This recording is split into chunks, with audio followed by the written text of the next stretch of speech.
So okay. I can see we do have a green flag at the back there. So whether one of the reserve outfits will make their way out onto the circuit, I'll keep my eyes peeled on the pit lane.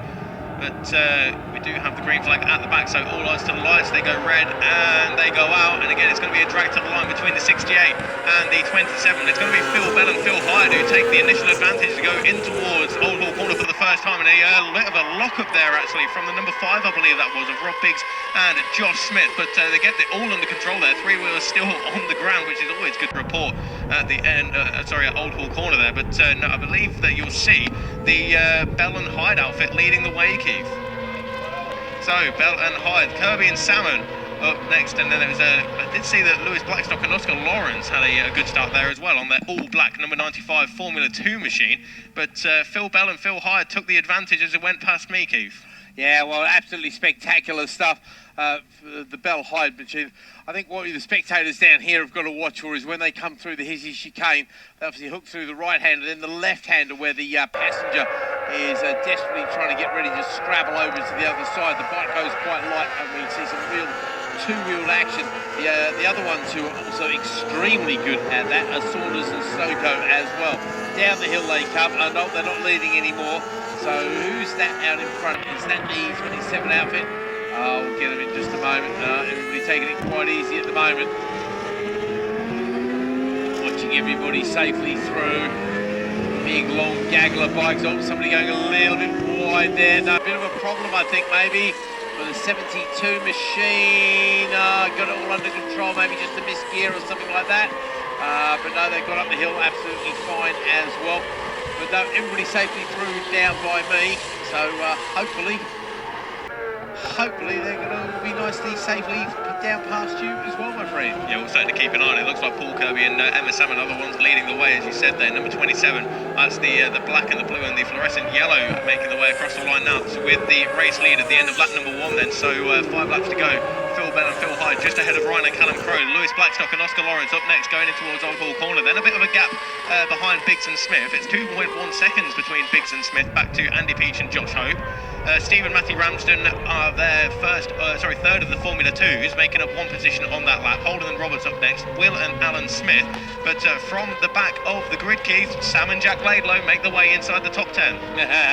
What a surprise. Well, we know just how talented that pairing are, of course. I mean, they are just really are the class of the field. No disrespect to anybody out there, but what they've achieved in the very short time that those two have been racing, I know we've said it before, but I'm going to say it again because they deserve all the praise they can get. So Sam, the driver, he's the younger one unusually, and Jack is the passenger. He's 21, and big hello to Paul who's listening in the States there, hopefully still listening to us, Paul. But those guys are doing you absolutely proud. They really are into the top 10 already from the back of the because passing in the sidecars, as we say, is always difficult. I mean, Oulton Park's not as bad as somewhere like Cadwell Park, for example, where that narrow ribbon of tarmac makes things extremely difficult. But nonetheless, sorry, some very serious airtime there from the 93 machine there. Yeah, that's George Holden.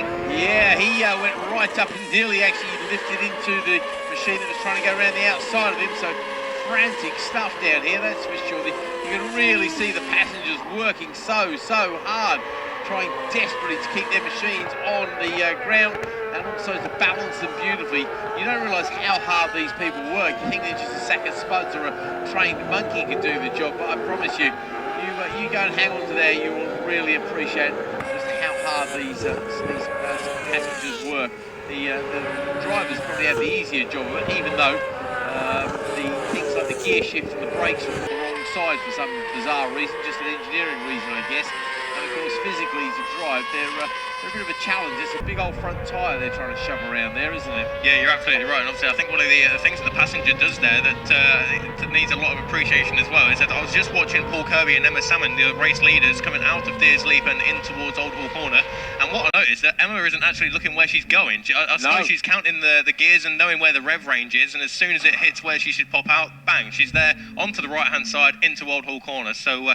No, you're right. I keep meaning to have. I want to have a good conversation about how a sidecar passenger does it. I mean, the other one that I remember seeing exactly the same thing was Emmanuel Clement, Cadwell Park. Just watching her, she doesn't look where she's going at all. She must be counting or something, because there's no in-car communication between these guys. They don't run a Bluetooth system, not allowed to apparently, but they are allowed hand signals and things like that. And I don't know how many each team particularly has, but they really do work it very hard. As you say, the top people, and obviously the Manuel's World Championship winning passenger, they're kind of talking to each other as they come through all safely. I tell you what, the inside curve down here is taking a bit of a clobbering from a lot of these outfits. We're getting dust almost every single time somebody goes past.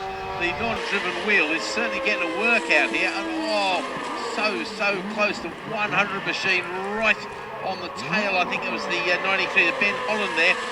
That wasn't George Oulton, sorry. But anyway, certainly some very close action. I'm surprised these guys don't need a respray after every meeting, the amount of rubbing that goes on with these things, Bradley. Yeah, you're absolutely right. They do like to go on the grass sometimes here and there, don't they, with that trailing wheel. But Ryan and Callum Crowe back into the pits, and I suspect this is just to get their signatures and not interfere with the rest of the race. I suspect that is all speculation, of course. But Kirby and Salmon are leading the way by 0.678 of a second over Phil Bell and Phil Hyde. Then the first of the Formula 2s is once again the 95 of Lewis Blackstock and Oscar Lawrence. Sam and Jack Laidlow now 1.2 seconds behind them in fourth place, making up 3 positions on that lap. And let's have a look as well further down the order. Bigson Smith came into the pits a lap or so ago. Andy Peach and Josh Hope have not come across the line this time around. So the number 4 of Andy Peach and Josh Hope out of 5th place, showing us not tripping the timing beam at the finishing line here, Keith. But the fastest lap of the race is a 1 minute 47.818, and that goes to the reigning British champions of Sam and Jack Laidlow. Why am I not surprised? I wouldn't be surprised if we see a little bit quicker from them next time round. Okay, so they've now made their way up to 3rd place. I'm afraid they've deposed their rivals. Sorry, just watching the leaders come through. It's a close battle between those two outfits there. And Sam and Jack, just so athletic, really are those two. Sam and Jack have now found their way past the Blackstock and Lawrence machine, and they're opening up a bit of a gap between themselves and their rivals there.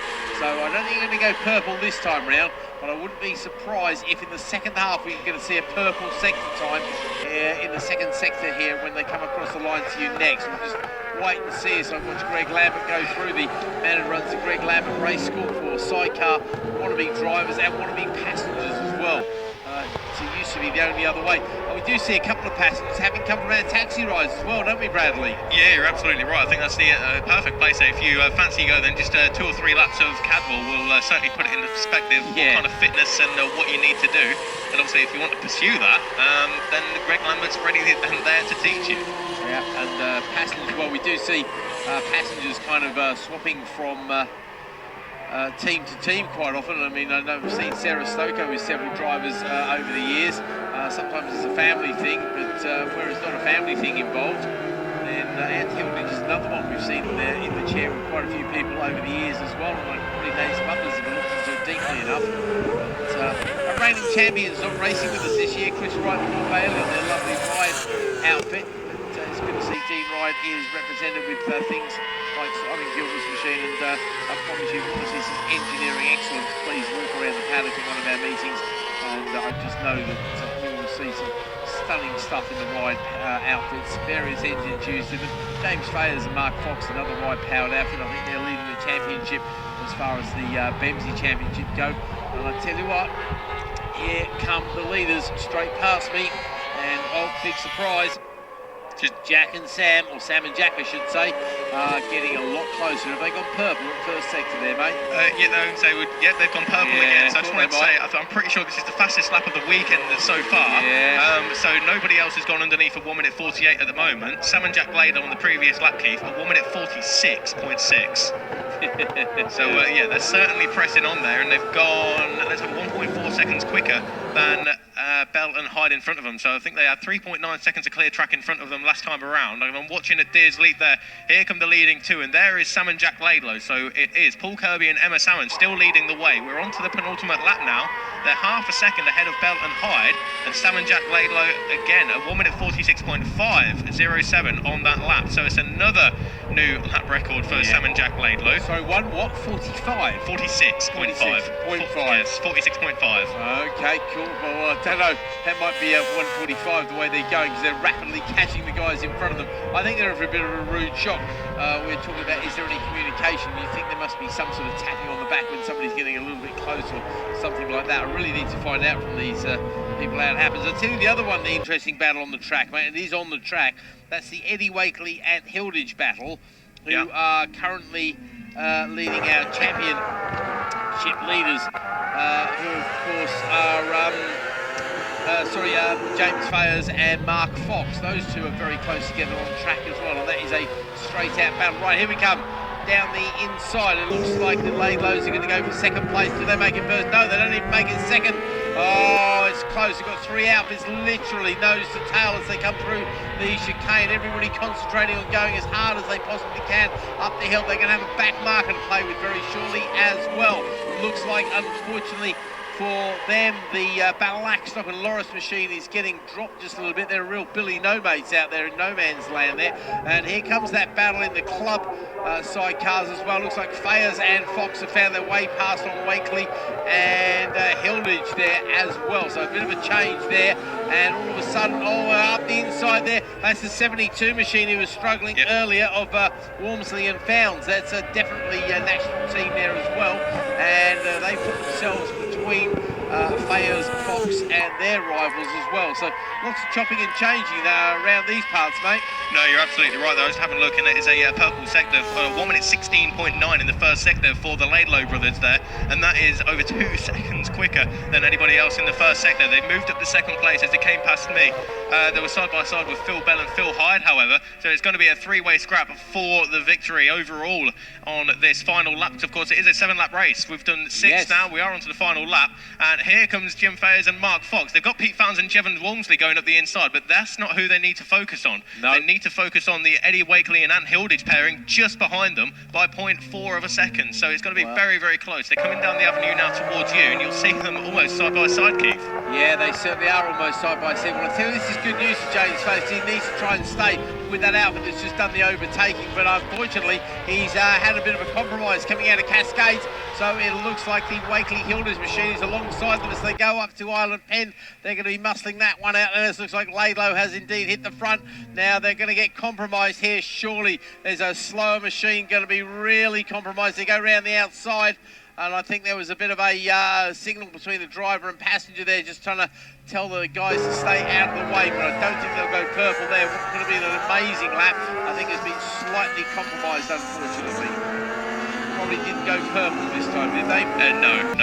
We're in the mid-18s and high 19s for the top 3, but we're going to keep my eye towards Lodge Corner because this is the final lap then. So I can just about see the flashes of colour, and it looks like the all-white machine of 84, Sam and Jack Laidlow, leading the way, and they will come across the line to take the win then. So they've gone from 3rd reserve to taking another victory here at Oulton Park, Keith. That is great stuff then for the 21 and the 19-year-old. Next up was the 27 of Paul Kirby and Emma Salmon by half a second over the 68 of Phil Bell and Phil Hyde. Here comes the all-black Formula 2 machine of 95, Lewis Blackstock and Oscar Lawrence, but that will give them first of the Formula 2s. Next up will be Steve and Matthew Ramsden, we suspect, as they make their way across the line on the number 99 machine. So there they go, and George Holden and Jake Lawrence on their Barnes Racing outfit. Okay, I did see Fayers and Fox falling behind, as I suspected they would. And what was it like over the line there, mate? Across the line there, unfortunately, it was 0.4 of a second between Wakely and Hilditch in their favour. I thought Wakely and Hilditch did get the better drive there on the last lap. I think James was chucking it the hard as he could, but I didn't think he had much in the way of opportunities to overtake. It's very difficult to overtake around here anyway, as it is in most circuits, to be fair. But once you're out the back, drive. So, that was some spectacular sidecar action from up where I'm standing, mate. Really enjoyed that. And a hell of a lot of dust on the inside back there, and there's being kicked up. So,